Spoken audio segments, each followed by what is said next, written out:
tinakwil na yan ng mga pamilya namin. Si KJ at saka yung magulang niya. Oo, bakit? Kasi pinakasalan ng tatay niya na tito ko, yung tita nitong Frio, mga pahamak talaga kayo. Pahamak talaga. Eh, yung tito mo ang dahilan kung bakit nangyari to dahil yung tito mo sobrang clingy sa tita ko kahit na sinabi naman na bawal yung pamilyang Fuego at Frio. Ayan tuloy, tingnan mo. Napahamak siya. Ikaw, pamilya mo, yun. pamilya mo. Pamilya ko yun. Frio, pangit. Asa pusa. Kamukha niyo nga, no?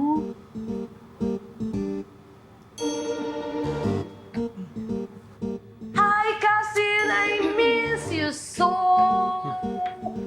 much. Hi, cousin! I miss you too! Kamusta ka naman? Hindi ko kayo na-miss. Palabiro talaga tong cousin namin. Cousin mo? Pero alam nyo, wala kayong dapat ipag-alala dahil okay ang health niya. Normal na normal. Talaga, no? Pero mas okay kung hindi na siya magpapagala-gala sa kalsada. Tama. Ay, parang mayroon akong alam na pwede niyang tuluyan. Eh, di ba, maraming kwarto sa inyo. Ayun. Bakit hindi dun? Sakto. Ako talaga? Sa akin? Ayaw mo? Hindi.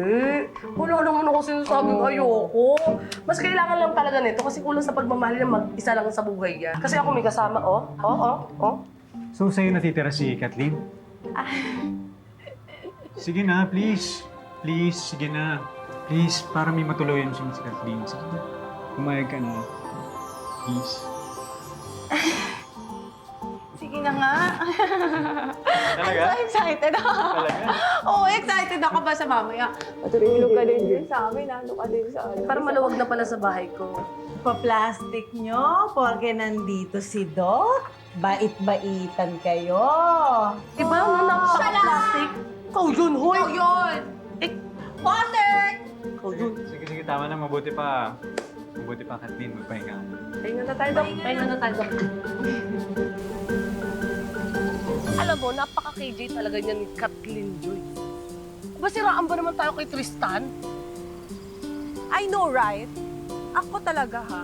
Chill lang ako na tao. Chill. Pero talaga kanina nakita ko yung mukha nito.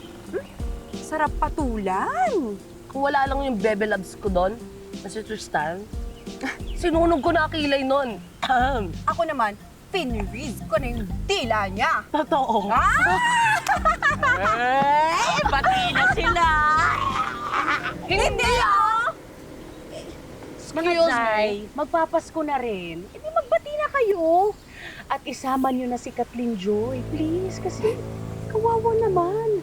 Kahit nasabihin nating mas malakas ang powers niya dahil sa pinagsanib puwersang Fuego at Frio, eh, wala naman siyang pamilya. Excuse me. Wala siyang powers. Wala. Ano nangyari yun? Hindi nga dapat mas malakas ang powers niya dahil dalawang pamilyang nagsanib yung nasa dugo niya? Hindi ganun. Kasi dahil nung tinakwil yung parents niya ng family namin, eh wala siyang naman ng powers. Powerless. Kawawa naman pala talaga siya. Paano maging kawawa yun? Ha? Pinag-aralan niya maging mangkukulam. Oo! Ay, naku, hindi niyo alam, no? Talaga? Oo! Ay, sinong teacher niya? Oh. Ikaw no! Hoy! Mangkukulam. Tawang-tawa, ha? Tawang-tawa talaga? Paano kasi? Pagbuhuling ko kayong dalawa.